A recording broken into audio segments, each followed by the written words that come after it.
Hello, everyone. Welcome back. We're so happy you're here with us today. If you're listening, you're already practicing your English, and that's something to feel good about. I'm Emily. And I'm Daniel. Thanks for joining us, everyone. Today, we're talking about something that almost everyone does at some point, meeting new people in English. That's right.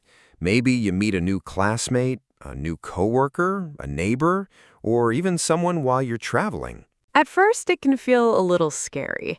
Sometimes you know the words, but you don't know how to start the conversation. Exactly. The first few sentences are often the hardest. But don't worry. Today, we'll have a relaxed conversation, and you can listen, learn, and even repeat some sentences if you want. Yes. Listen carefully and imagine you're part of our conversation. You might hear a useful word more than once. That's a great way to remember it. So, Emily, do you enjoy meeting new people? Most of the time, yes. I like hearing different stories and learning about other people. What about you, Daniel? I like it too. But I wasn't always confident. A few years ago, I felt nervous every time I met someone new. Really? That's interesting. You always seem friendly. Thanks. I smile a lot now, but before that, I worried about saying the wrong thing. I think many English learners feel the same way. I agree. Sometimes they think, what if I make a mistake? But mistakes are normal. Exactly. Most people don't expect perfect English. They just want to have a nice conversation.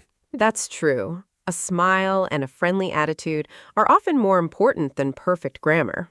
Speaking of smiles, do you usually smile when you meet someone? Yes, I do. A smile makes people feel comfortable. It says, I'm happy to meet you. I think so too.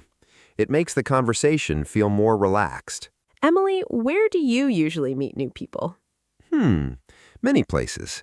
Sometimes at a coffee shop, sometimes at work, and sometimes when friends introduce me to someone.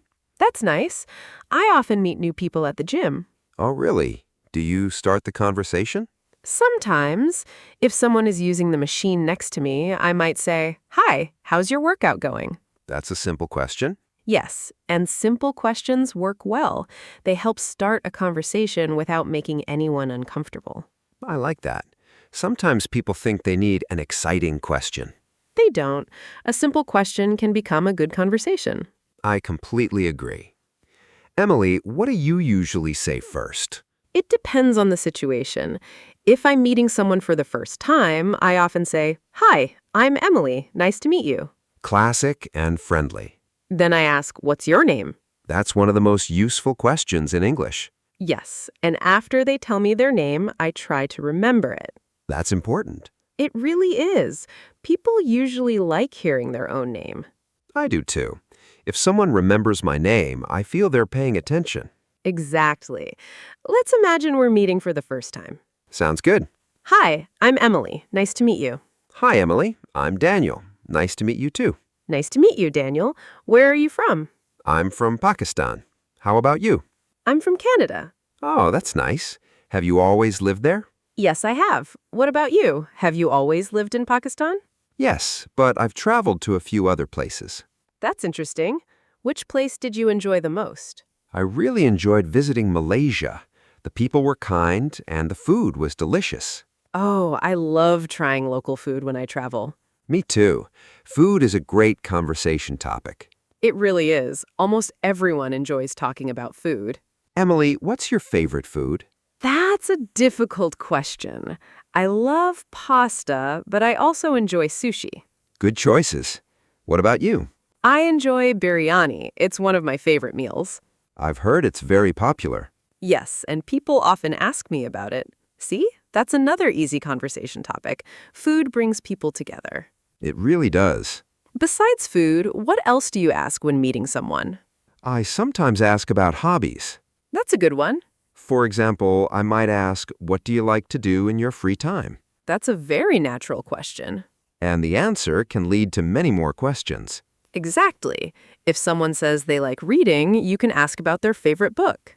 Or if they enjoy sports, you can ask which sport they play or watch. That's how a conversation grows. Right. One small question becomes another. Daniel, what do you usually do in your free time? I enjoy playing badminton and watching travel videos online. That sounds fun. Why do you like travel videos? They help me learn about different places. Sometimes I even learn new English words. That's a nice way to practice English. It doesn't feel like studying. I know. Learning can happen during everyday activities. Emily, what about your hobbies? I enjoy reading, walking in the park, and taking photos. Taking photos? Yes, I like taking pictures of nature. That's relaxing. It is. Sometimes I go to the park early in the morning because the light is beautiful. Do you go alone or with friends? Usually alone, but sometimes a friend joins me. That's nice. I think hobbies help people connect. I agree. If two people enjoy the same hobby, they already have something to talk about. Exactly. The conversation feels easy. Speaking of easy conversations, do you think weather is a good topic? Definitely. Some people think it's boring, but it's useful. I agree. Imagine you're waiting for a bus. You could simply say, it's really hot today. Or, I think it's going to rain. Then the other person might say, yes, don't forget your umbrella. Just like that, the conversation has started. It's simple, but it works. Sometimes people wait for the perfect topic. They don't need one. That's true. A friendly greeting, a smile, and one simple question are often enough. Emily, have you ever met someone who became a good friend after a short conversation? Yes, actually. It happened at a bookstore. Really? I'd love to hear that story. How did the conversation begin? It was actually very simple. I was looking at a travel book when another person picked up the same book. Oh no, did you both reach for it at the same time? We did. Then we both laughed. That's a great way to start a conversation. It really was. I smiled and said, "You can take it first." That was kind. Thanks. But the other person said, "No, that's okay. Have you read this book before?" Nice, that's such a natural question. Yes, and I said, "Not yet. I'm thinking about buying it." Then what happened? We talked about travel for almost 15 minutes. Wow, that's much longer than a quick hello. I know. We talked about our favorite places, food, and future trips. Did you become friends? Yes, we did. We still send each other travel photos sometimes. That's wonderful. It shows that one small conversation can lead to a new friendship. Exactly. You never know where a conversation might go. I've had a similar experience. Really, Emily? Tell me about it. It happened when I started a new job. Were you nervous? Very nervous. It was my first day and I didn't know anyone. I think many people feel that way on their first day. Yes, everyone seemed busy, so I wasn't sure when to say hello. What did you do? I took a deep breath, smiled, and introduced myself. That's a good start. I said, "Hi, I'm Emily. It's my first day here." That's simple and honest. One coworker smiled and said, "Welcome, I'm Sarah." That must have made you feel better. It really did. She asked where I was from and what I liked to do after work. Those are easy questions. Yes, and because the questions were simple, I felt more relaxed. Did you talk during lunch too? We did. She invited me to join her table. That was very kind. It was. We talked about movies, music, and our favorite cafes. See, those everyday topics are perfect. Exactly. You don't need to talk about difficult things. I agree. Simple topics often become the best conversations. Speaking of simple topics, do you think asking about hobbies is better than asking about work? It depends on the situation. What do you mean? Well, if you're meeting someone at work, asking about their job feels natural. That's true. But if you're at a park or a party, hobbies might be a better choice. Good point. The place can help you choose the topic. Exactly. Look around you. Sometimes the place gives you ideas. Can you give an example? Sure.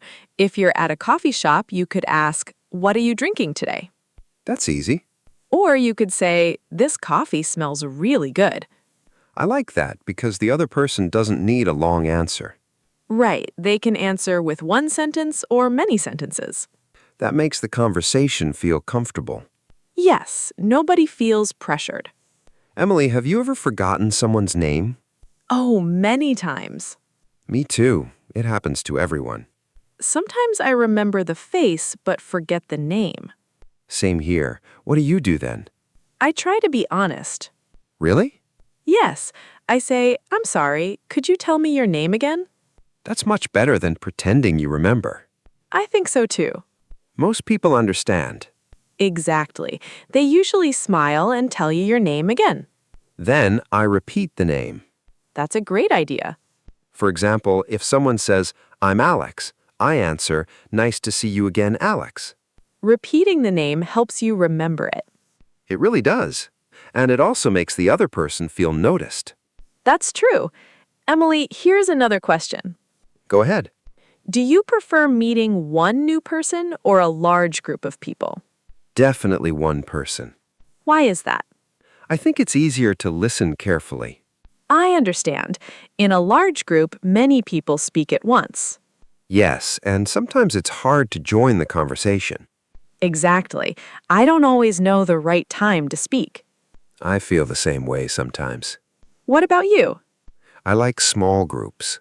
2 or 3 people? Yes, everyone has a chance to talk. That's true. And if someone is quiet, the others can invite them into the conversation. I like that. Me too. Let's talk about listening for a moment. That's important. Some people think a good conversation means talking a lot. But listening is just as important. Exactly. When someone is speaking, I try not to think about my next answer. That's good advice. I simply listen. Then it's easier to ask a natural question. Right, the conversation keeps moving. Have you ever talked with someone who only talked about themselves? Oh, yes. How did it feel? Honestly, it was difficult. Why? They never asked me a question. So it felt like a speech instead of a conversation. Exactly. A good conversation goes both ways. One person talks, then the other person talks. Then both people ask questions. That's what keeps the conversation interesting. I completely agree. Emily, have you ever favorite question when meeting someone? Yes, I do. What is it? I like asking, how do you usually spend your weekends? I like that question. People often smile before they answer. And their answer tells you a lot about them. Exactly. Someone might enjoy hiking, Someone else might enjoy cooking or reading. or watching movies with family. Every answer opens another door. That's a nice way to say it. Thanks. Conversations are a little like opening doors. I like that idea. One question opens the next question, And before you know it, you've been talking for 20 minutes. or even longer. Unless one person starts talking about every movie they've ever watched. That could take all day. Especially if it's their favorite topic. Then you might need another cup of coffee. Maybe 2 cups. I think that's happened to both of us before. It probably has. But that's part of meeting new people. Everyone has different interests, different stories, and different experiences. And that's what makes every conversation unique. That's true. Every person has a different story, and that's what makes meeting new people so interesting. I agree. Even if 2 people have the same hobby, they often enjoy it in different ways. For example, 2 people might both enjoy reading. Yes, but one person likes mystery books and the other likes history books. Exactly. That's another chance to ask questions. You could ask, what's your favorite book? Or, which book are you reading now? Those questions are easy to understand and easy to answer. Speaking of questions, do you think there are any questions we should avoid when meeting someone for the first time? Sometimes, yes. What kind of questions? Very personal questions. I agree. For example, it's usually better not to ask about someone's salary. That's true. Some people may not feel comfortable talking about money. Right, it's better to keep the conversation friendly and relaxed. I think hobbies, food, travel, movies, and music are much safer topics. Definitely. Most people enjoy talking about those things. Another thing I like is giving a small compliment. Really? What kind of compliment?